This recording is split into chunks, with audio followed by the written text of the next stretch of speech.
Karibu sana kwenye kliniki ya afya mapenzi na Dr. Paul Nelson Mwaipopo tokea Mwanza. Leo nina mada inayosema mwanaume anayewahi kumaliza anavyosimangwa na wanawake.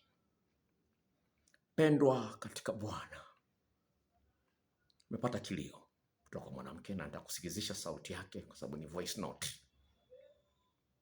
Wanawake wanapenda sana mwanaume aweze kurudia mara ya pili, ya tatu, ya nne, hata ya saba, na awe anajua kumwandaa mwanamke kabla ya kumwingilia. Wanawake kwa maneno mengine wanapenda kufikishwa kileleni mara nyingi zaidi. Na kwa bahati nzuri Mwenyezi Mungu alivyowaumba ni kwamba mwanamke akikutana na mwanaume anayechelewa kumaliza, mwanamke anaweza akafika kileleni hata mara 3 ndani ya dakika 15 za kuingiliwa. Wanaitwa wanawake kwenye neno la sexology, kwenye elimu ya seksi wanaitwa multi-orgasmic women. Yani anaweza akafika kileleni mara 3 wakati wewe na moja tu. Sasa wanawake wanapenda wafikishe kileleni mara nyingi. Mwanamke mmoja katika tafiti ya mada hii akasemaje, kama unaweza kunifikisha mara moja, kwa nini usifike mara 7? Kama unaweza kunifikisha mara moja, kwa nini usifikishe mara 7? Sasa tumsikilize huyu mwanamke anayemsimanga mume wake wa miaka 3. Ndoa ya miaka 3, sawa? Ndoa ya miaka 3. Ngoja kusikiliza voice note yake alionitumia leo asubuhi. Habari ya asubuhi dokta. Nilikuwa nataka maelekezo kuhusu kulipia ile shilingi 10,000 kisha nipate na mimi ujuzi na utaka sana ni ile mwanaume, ile video ya kujua jinsi ya kumzuia mwanaume kumaliza kwa haraka. Hiyo video mimi naitaka. Ndio nilikuwa nataka uniambie nitajiungaje kulipia ile shilingi 10,000 nipate kulipia unitumie ile video. Okay, baada ya kupata voice note yake hiyo nilimchatisha. Nikamuuliza ndoa yako ina miaka mingapi? Akasema 3. Nikamwambia hali hiyo ina muda gani? Akasema toka nianze naye imeniboa. Sasa nimekusikia wewe nikapata matumaini. Sababu fikiria, mwanamke huyu achepuke akutane na mwanaume anaweza kumpizisha mara 7 wakati wewe mara moja umeshindwa, kwa sababu hujui kumwandaa mwanamke. Mwanamke huyu ana maeneo 17 na kila eneo lina ufundi wake, na inapaswa una ufundi wa kutosha na uvumilivu pia, kwa sababu mwanamke anahitaji muda usiopungua dakika 14 za kuandaliwa, dakika 14.8 kutokana na tafiti za kisayansi. Sasa wanawake wanavyowasimanga wanaume. Sikiliza kesi hii nyingine ambayo nakusomea hapa. Dokta, habari za kazi. Mimi ni mdada umri miaka 29. Nina mchumba ambaye tunatarajia kuoana. Nimegundua kuna tatizo ambalo linanitisha. Tunapofanya tendo la wanandoa anamaliza haraka sana, yaani haizidi dakika 3. Hapo mimi ninakuwa sijasikia chochote kabisa.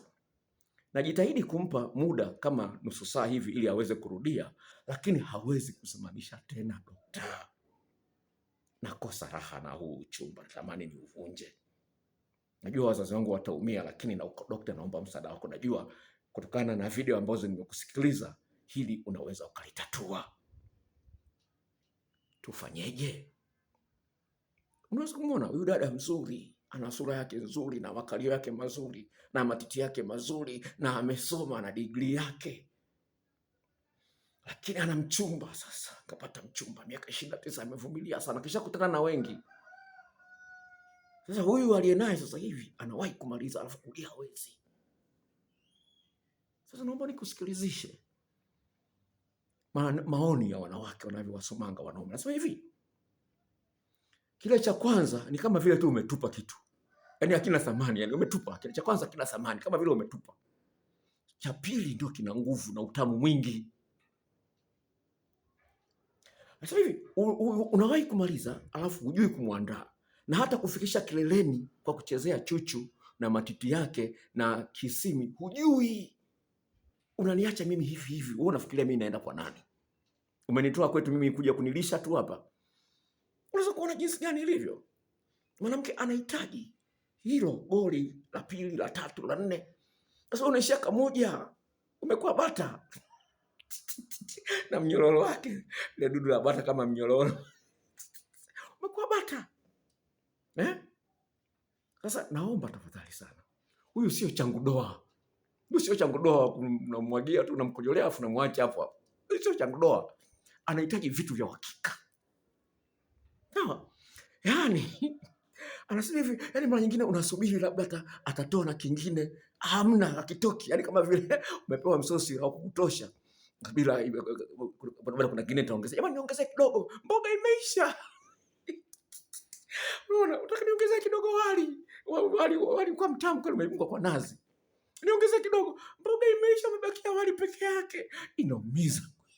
Chakula kitamu kweli lakini hakitoshi.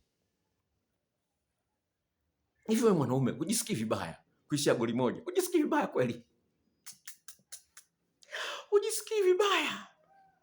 Ujisikii vibaya? Goli moja tu wewe, ni goli moja, umekuwa bata. Hata kuku naye kidogo anajitahidi anagonga kidogo. Hata umekuwa bata. Nyororo ukishaingia fye basi au mbwa mpaka wanashikana.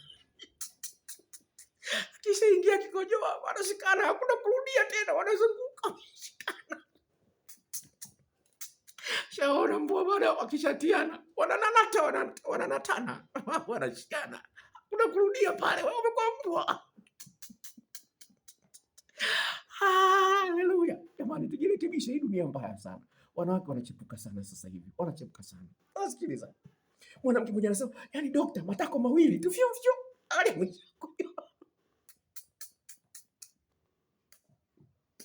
Yaani kishafanya fya ala mbili tu tayari kurudia hawezi. Alafu unamlaumu mwanamke. Unamwambia, una uchi baridi. Sijui na mapaja baridi, sijui ukimetanuka sana, sijui nini ndio maana nakojoa haraka. Hebu acha ujinga bwana. Hebu acha ujinga bwana. Mwanaume lazima ujibidishe. Wewe kazi yako, bidii yako tu kwenye kutengeneza hela. Utatombewa. Bidii yako tu kwenye kutengeneza hela, koja kutombewa janja masela. Haleluya. Wanaitwa masela. Nasikia watu siku hizi watafuta mashangazi. Wako naye atakuwa shangazi. Haleluya. Sawa. Anasemaje? Mwanamke mwingine anasema hivi, anasema kule kupilisi kwa mara ya kwanza ni kudhaifu mno. Anasema hivi, ni kudhaifu mno. Nataka mara pili, ya tatu ndio kuna nguvu kweli, yaani kama bomu. Umesikia mabomu ya tarehe 29 mwezi wa 11 alivyokuwa. Ndio mwanamke anataka hiyo. Sawa. Anasema hivi, ninapopata magoli mengi, unapokuwa unapizisha mara nyingi zaidi, anasema kwa kadri inavyoendelea nguvu inaongezeka na pisi kwa mshindo mkubwa. Hasa mara ya tatu. Yaani hicho ndio unachokisubiri cha tatu. Anasema cha tatu, goli la tatu nipizishe mara ya tatu. Ndio unachokisubiri hicho. Sasa unaishia goli kamoja tu, unaishia njiani. Sawa. Anasema hivi kufikishwa mara ya pili, yaani kunasababisha, yaani kunakuwa na mshindo mkubwa, anasema lauda. Yaani sivile lauda. Anasema hivi, alafu unapofikishwa mara ya pili au ya tatu, yaani hisia zake, utamu wake una tofauti, ladha yake ni tofauti kabisa na ile ya kwanza tu peke yake. Ladha yake ni tofauti kabisa. Kwa hiyo nataka urudie mara ya pili, nipize mara ya pili, ya tatu, ya nne, ndio fanye hivyo. Anasema hivi, nipe dakika 10 za kupumzika baada ya kunipizisha mara ya kwanza. Nipe dakika 10 kidogo, kisimi kitulie kidogo. Nipe kidogo system itulie kidogo, ipoe. Haleluya. Anasema hivi, nipe dakika, mwanamke anazungumza hivi. Anasema nipe dakika 10 kidogo, nipoe kidogo. Alafu rudi tena mara ya pili, ya tatu. Nipe dakika 10 nipoe kidogo. Sababu unashindilia tu mara ya pili unaunganisha. Nipe muda wa kupoa kidogo. Unaweza kuona jinsi gani ilivyo. Inasaidia sana mwanamke kujisikia ameridhika. Anasema najisikia, huyu kwa Kiingereza akasemaje, I feel sexually supported. Yaani naona nimewezeshwa vizuri sana kwenye hili tendo, nimewezeshwa vizuri sana. Huyu ndio mwanaume anayenifaa. Sasa fikiria ni mchepukoni hapa, anakuwa supported. Supported. Huyu ni mwanamke. Sawa. Anasema raundi ya kwanza peke yake, yani kipizi mara moja tu, yani inajisikia kama asijafanya kitu, lakini kwa 100% na hakika kabisa kwamba nikipata goli 3 au 4 nakuwa nimetosheka kabisa. Asema na mwili wangu unajisikia raha, najisikia raha, mwili mzima unalainika, unasema leo nimepata kitu. Sawa, najisikia napendwa zaidi nikipizishwa mara nyingi. Sawa. Haya ni mambo ambayo wanawake. Asema hivi, nataka mwanaume anitie mpaka zile shuka za kitandani zinachakaa. Amsugua sawa sawa, si sawa? Asema hivi, mwanaume anapohisia goli moja, yani sioni kama amefanya kitu, yani sijisikii kama amefanya kitu. Najisikia pale inapokuwepo namba 2, ya 3, hata ya 4, ndio najisikia kweli kama kuna kitu kimefanyika hapa. Yani akili ina register, ina rekodi kwamba leo kweli nimefanya mapenzi, sio nimetumiwa kama changu doa. Unaweza kuona hapa sio ndio nimefanya mapenzi kule. Maana yake wanaume wengine wanatumia wake zao kama vile machangu doa, kisha mkojolea tu unamwacha hivyo hivyo. Kikojozi wewe, badilika. Hii dunia wewe, kikojozi badilika, acha kujolea tu ovyo ovyo mwanamke. Sawa sawa. Huyu ndo mwanamke mwingine akasema, kama naweza kunipizisha mara moja, kwa nini asipizishe mara 7? Kwa nini asinipizishe mara 7? Asema inakasirisha kweli kuta mwanaume anaishia goli moja. Asema it is frustrating when he can't give me all I want. More is better. Anasema more is better, yani zaidi ni zaidi, ndio nzuri zaidi. Huyu mwingine anasema, daktari, bana mimi nimekosea njia kuja kwangu kunihoji. Asema mume wangu analenga, lazima anifikishe kileni mara 2. Yani hicho ndio kiwango cha chini. Asema mume wangu anakuwa ameazimia, lazima anifikishe kileni mara 2 ndio tuache kufanya mapenzi. Lazima, ndio lengo lake, sio chini ya mara 2. Sawa? Unaweza kuona hiyo wao ni bwana. Sawa. Hilo ni jambo ambalo mwingine akasemaje, wakumalizia akasemaje, unaponifikisha mara ya kwanza ndio unatamani kile cha pili tena kwa hamu zaidi. Yani kikushinda kuleta kile cha pili ndio umeniumiza vibaya sana, na umenikera kweli, yani najuta hata kukuvulia chupi yangu. Yani unaponifikisha mara ya kwanza ndio unatamani kile cha pili kije, sasa najua ndio kenye nguvu. Acha kukojolea wanawake ovyo ovyo, acha kwa kikojozi wewe. Agizia video za jinsi ya kumwandaa mwanamke vizuri na nini. Kama unataka dawa ya kusaidia kuchelewa kumaliza, ipo. Ndani ya wiki 2 mambo yanakuwa yamekaa sawa, lakini dawa utumie kwa muda mwezi na nusu kufanya mabadiliko ya kudumu. Haikuzuii kufanya sex au kunywa pombe au kutumia dawa nyingine. Imetoka na mimea, haina madhara. Agizia hiyo dawa. Gharama yake shilingi 55 tu. Sio kubwa sana. Hawa, na wengine wanazichukua hizo dawa zangu wanaziuza mpaka 300 kwa sababu anajua ni za uhakika. Nao unaoshuhuda wa watu. Sawa, kwa hiyo nakwambia agizie hizo dawa zipo. Kama kidudu chao chembamba vile zipo vile za uhakika. Kidudu kidogo kibamia kwa litaji kibamia 100 hiyo dawa vile zipo. Kwa hiyo tuwasiliane, nikupe vitu vya uhakika. Hii ni kliniki ya afya ya mapenzi na sexologist Dr. Paul Nelson Mwaipopo. Bye bye. Sajili kama unaangalia kwa mara ya kwanza, jisajili tafadhali.